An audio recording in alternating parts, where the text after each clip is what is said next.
ولمن خاف مقام ربه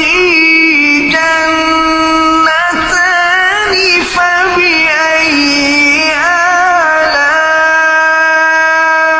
آلاء ربكما تكذبان ذواتا أفنان فبأي آلاء ربكما تكذبان فيهما عينان تجريان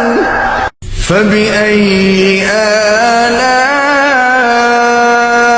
آلاء ربكما